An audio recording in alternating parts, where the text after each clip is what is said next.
یہ ہے انصاب الحرم جو ابراہیم علیہ السلام نے اپنے ہاتھ سے پتھر لگائے تھے مکہ کے ارد گرد حدود الحرم کو باؤنڈری بنانے کے لیے. یہ ایک پہلا انصاب الحرم ہے, دوسرے 2-3 وہاں پہ ہیں.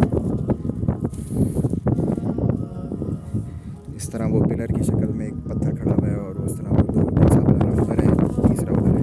تقریباً اس پہاڑ پہ 7 سے 8 انصاب الحرم موجود ہیں. ابراہیم علیہ السلام پہاڑوں کے اوپر چڑھتے جاتے اور جبرائیل علیہ السلام ان کو نشاندہی کرتے رہتے کہ یہاں سے یہ حدود حرم ہے, یہ حدود حرم ختم ہوتی ہے.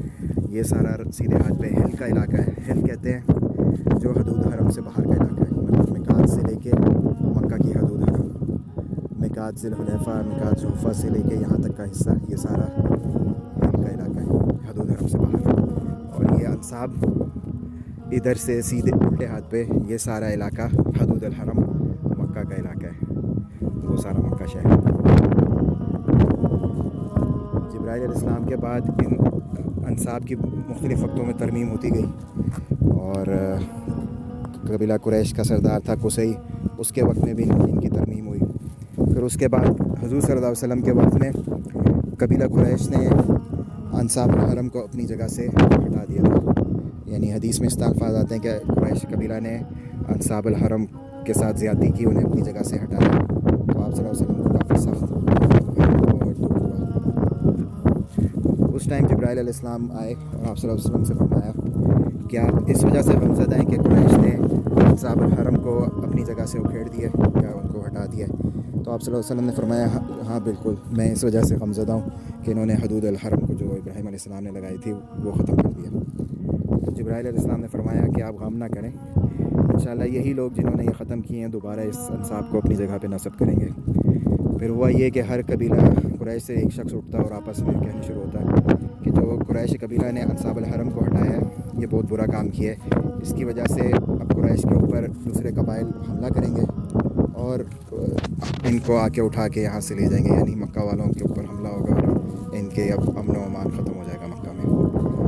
اسی طرح قبیلے سے دوسرا شخص اٹھا, اس نے بھی یہی کہنا شروع کیا, یہاں تک کہ ہر کوئی ان کی ہر مجلس میں یہی بات شروع ہو گئی کہ انصاب کو واپس اپنی جگہ پہ لگاؤ. تو قریش کے کچھ لوگ واپس آئے, ان انصاب کو ادھر نصب کیا. تو جبرائیل علیہ السلام نے فرمایا آپ صلی اللہ علیہ وسلم کے پاس آ کے کہ قریش قبیلے نے واپس انصاب کو اپنی جگہ نصب کر دیا. تو آپ صلی اللہ علیہ وسلم نے ان سے سوال کیا کہ کیا واقعی قریش قبیلے نے انصاب کو اپنی اسی حالت اسی جگہ پہ رکھا ہے جہاں وہ موجود تھے, یعنی جہاں ابراہیم علیہ السلام نے انصاب لگائے تھے؟ تو جبرائیل علیہ السلام نے فرمایا جی ہاں, وہ جب انصاب کو لگا رہے تھے اپنی جگہ پہ تو ان کے ساتھ فرشتہ بھی شامل تھا. یعنی کسی فرشتے نے ان لوگوں کو نشاندہی کی تھی کہ یہاں یہ انصاب تھے. یہ وہی جگہ پہ انصاب کے پتھر رکھے ہیں جہاں پہ ابراہیم علیہ السلام کے وقت میں انہوں نے پتھر رکھے تھے. 74 پہاڑ ہے مکہ کے سراؤنڈنگز میں, اس کے اوپر چڑھنا, پھر یہ پتھروں کو رکھنا, انصاب الحرم لگانا, یہ پورا ایک لمبا پروجیکٹ تھا. اور اس کے بعد حضرت عمر بن خطاب رضی اللہ عنہ کے وقت میں 17 ہجری میں 4 صحابہ تھے, ان کو بھی بھیج کے کچھ ان انصاب کی ترمیم دوبارہ کرائی گئی. وہ بھی انصاب الحرم ہے پتھروں کی شکل میں اور پتھر کی شکل میں.